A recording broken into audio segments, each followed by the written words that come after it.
Jennifer Lopez. I mean, she is without a doubt one of the biggest stars on the entire planet.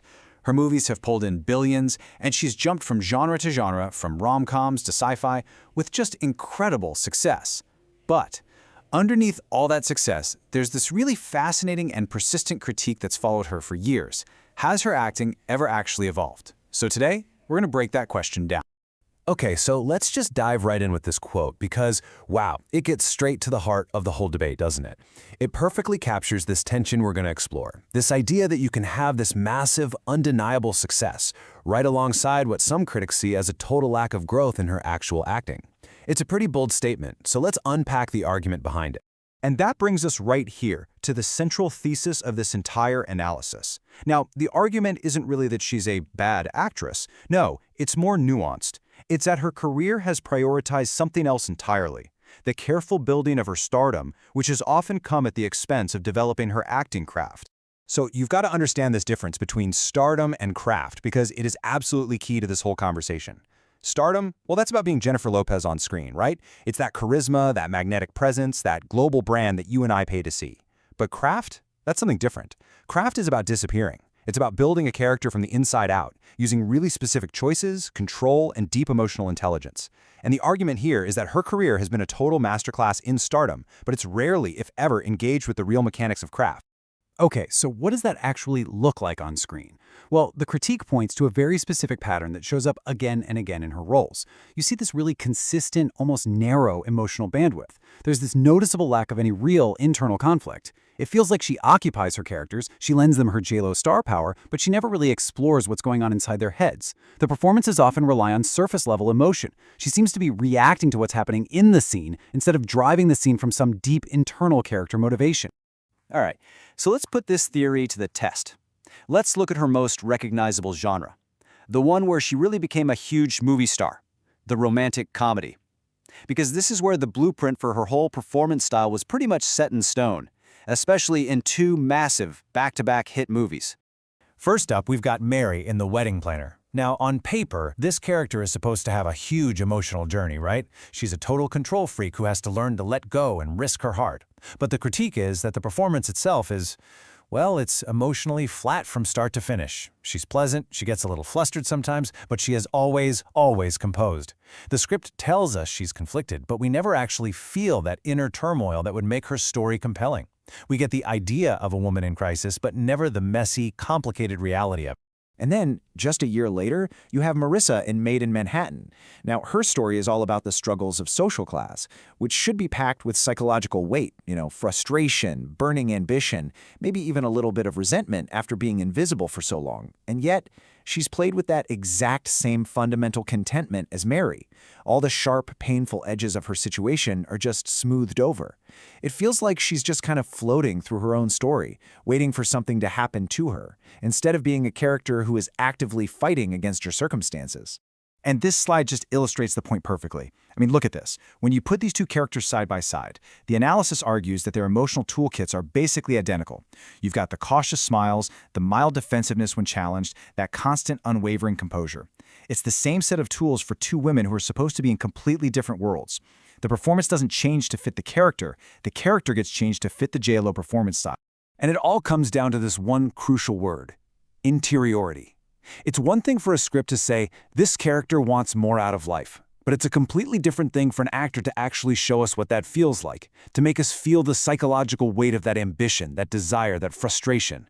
And the critique here is that the performances tell us what the characters are feeling, but they never, ever let us feel it with them. But okay, fine, that's the rom-com, a genre that you could argue is more about charm than deep emotional dives. So what happens when you switch gears completely? What happens when the genre shifts to a high-stakes, life-or-death thriller? Well, let's take a look at the movie Enough. So this brings us to a really important question. A movie like Enough isn't just a simple action flick. It's supposed to be a journey into trauma, into fear, and ultimately into survival.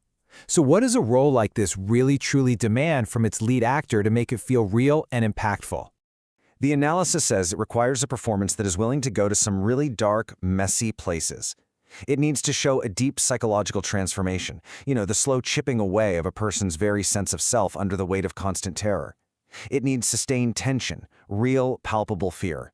and an emotional reality that is just messy and raw, not all polished up for the camera.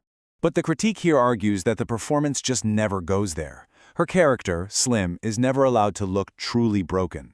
Fear is, well, it's indicated. You get a furrowed brow or a quick gasp, but you don't feel it in a deep, sustained, gut-wrenching way.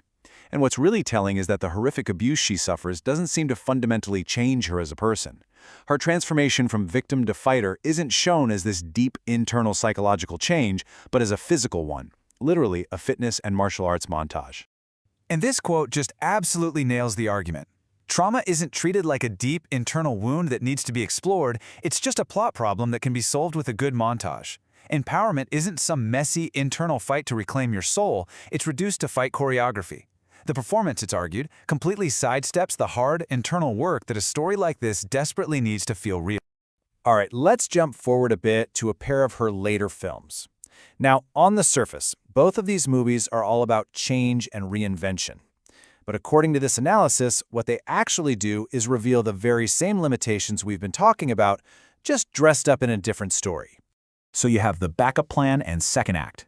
In both films, we meet these women who are taking charge of their lives. But here's the thing. The argument is that these aren't really stories about growth. They're stories about arrival. The characters start the movie already fully formed, confident, and independent. We never get to see the struggle, the self-doubt, or the vulnerability it must have taken to get to that point. Any obstacle they face is just like a temporary speed bump before the script swoops in to tell us they were right all along. And when you lay it all out like this on a timeline, man, it really visualizes the core of the argument. It's kind of stark, isn't it? When you look at these key roles stretching over more than 2 decades, the critique becomes so clear. From Mary, the composed wedding planner in 2001, to Slim, the composed victim-turned-fighter in 2002, all the way up to Atlas, the composed data analyst in 2024. The thesis is that the fundamental performance style, the emotional delivery, the composure, the reactions, has stayed pretty much the same no matter the genre and no matter the character's supposed journey. So let's wrap this up by looking at 2 very recent and very different films. You could almost see these as late career stress tests.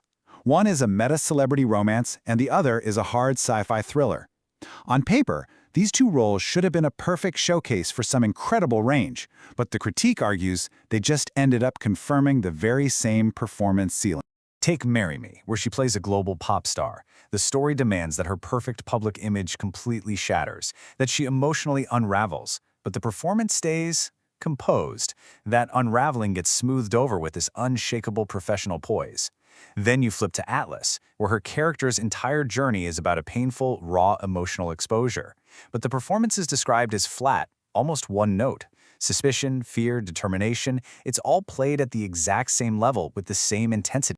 And this, right here, brings us to the core takeaway of this entire critique.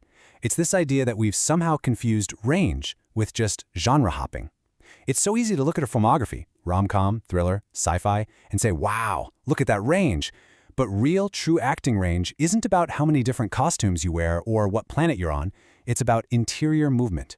It's the ability to show us a character's internal psychological journey. And that, the argument concludes, is the one crucial element that's been consistently missing. So, we end up with this final thought. Look, this consistency, this signature J-Lo style, it's been wildly successful. There is no denying that. It built a global brand and has entertained millions upon millions of people. But it leaves us with this one really provocative question to think about. At what point does a signature style stop being a strength and become a limitation? Thanks for tuning in.